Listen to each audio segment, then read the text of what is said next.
Hey everyone, Bryan Barletta here from Sounds Profitable, and I'm excited to bring you another product deep dive quick hit.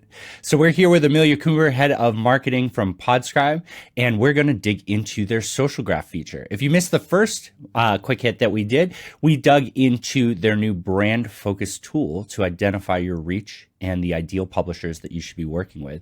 And this is an extension on that because we're digging into where they get that great data that they're displaying on there to tell you a little bit more about each show and the total campaign that you're considering. So Amelia, welcome back, and I'm excited to dive into this. Thanks so much, Bryan. Awesome. As you said, we're going to be talking about another new feature Podscribe just launched, which is basically the ability to reverse search by audiences. So, we have this awesome, discover shows tool that's, used just across the industry, whether you're a brand or you're an agency or you're a publisher.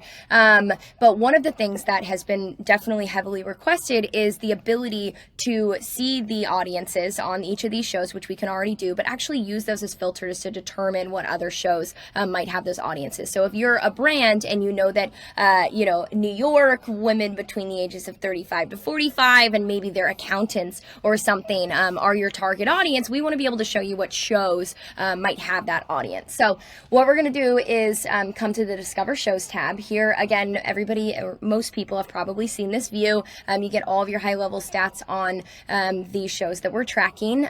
You can come over to the right and you can see at that show level what the top three of each of the location, industries, occupation, and even ethnicities and other demographic stats are, which is great and super important from a high level perspective. But if we click into filters, we can actually start sort of filtering all the shows that we're tracking by that criteria. So let's go to New York, or let's go to location, and let's type in New York, for instance.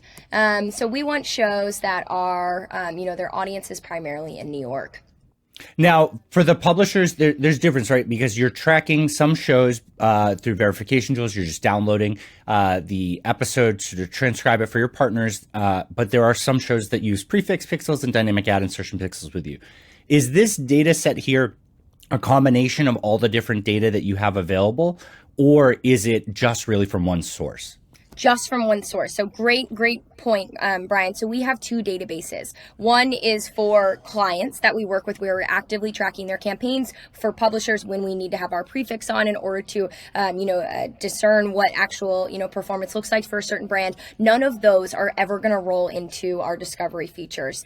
So that is an entirely separate database, and it's a database that we track just for high level information. So again, what estimated listeners are, all of the important first party data that we can get from transcribing and finding those ads.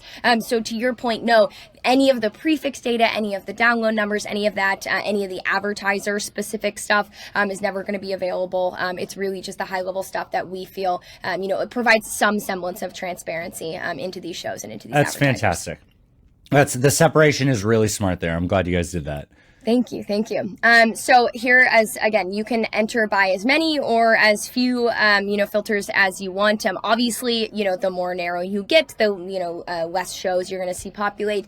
So we'll just add a couple here. Let's go New York. Maybe we want to see if our target audience they're in the accounting industry, and we want to see what shows pop up here. So New York and accounting. Here you can see we have two: Son of a Boy Dad and 911 Calls podcast. You can scroll over here and again see what that breakout of their audience is. So what percentage is accountants, what percentage are in New York, all of that great stuff.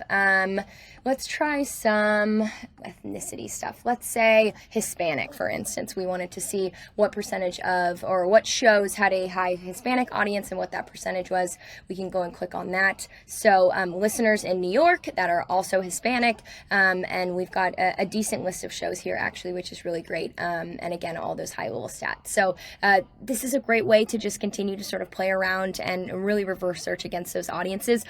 All of this is very directional. We get this data and we're able to match this data with our, partner, our third-party partner called Demographics Pro.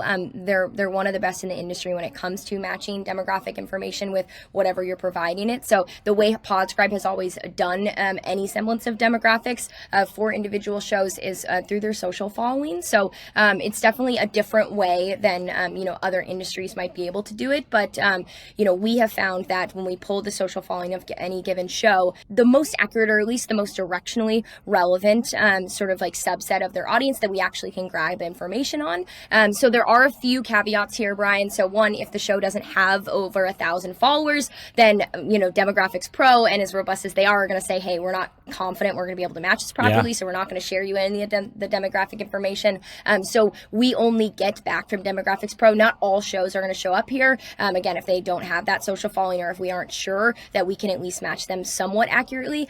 So everything here is we're definitely internally very confident on, but we're working on some other great features as well to sort of help score that confidence level based on the following, so that it's easier to rank which ones you might be more certain in terms of their listener demographics. Well, I love that, because I think accuracy or directionality are like the two sides, right? Like you got to pick one side or the other. And I think a lot of companies get lost in that middle, trying to chase like truly accurate 100%, nothing is estimated data. And sometimes being in that middle area can be dangerous. Like the first thing I thought was when you had the location, you can get that to some degree off of the IP address, which you get a lot of. Choosing not to use that, keeping that private for your publishers, is a killer move. And I'm so excited about that. It leads you more towards directionality, but that's really powerful too. If everything is graded by the same level, right, and has the same restrictions on there, what you're looking at is something that you can measure the difference between them. Is it going to be 100% accurate? No, but neither is IP augmentation of any of that stuff, unless you are the app able to get the login information of all of your listeners, which hopefully all of your listeners listen on multiple places everywhere.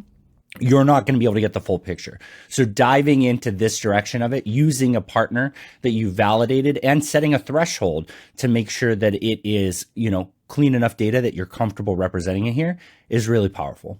Absolutely. And to that point, again, we won't show any shows that we aren't, relatively confident on. So we're continuing to improve, and we're taking feedback as we're starting to roll this out. But it's definitely been, at least initially, a great way for you to add just that extra layer of filtering on when you're trying to find shows that might fit your audience. And further, a company like as you said, Demographics Plus, was it? Pro, yeah. Demographics Pro. A company like that has to use this in the standard of social media, right? That's not unique to podcasting. That means that we're not providing them our data signal, and you're trying to match it, and you're taking the best case possible. And you're also then the only partner that they're working with in podcasting. In this scenario, it doesn't matter that the podcast is the component of it. It matters that it's all based on social media. So that means that they're held accountable by multiple different groups from multiple different industries. They have to confirm their accuracy on there. That means when my wife decides she wants to change her Facebook profile to list a different location and all of that stuff, and like just hide behind that, they know how to screen things like that out, because they have to have a tolerance on there to remove certain things. Exactly. No, they're one of the best in the industry. We've definitely chatted with a lot of other data providers. And this one, again, to your point, to be able to use the social following and to have been doing this for so long and across all different industries, we felt that they were a really strong partner for us. And especially, awesome. What they require in order to even show that demographic data. So, yeah. Well, Amelia, thank you so much for walking us through the social graph here. I think this is fantastic to split your database like that, to focus with a partner that can augment this data and make it easy for people to find new shows, compare themselves to other shows, and so much more. So I'm excited for the second quick hit, and we've got a third one on the way. So please stay tuned for that. And if you haven't already gone to podscribe.com, please do.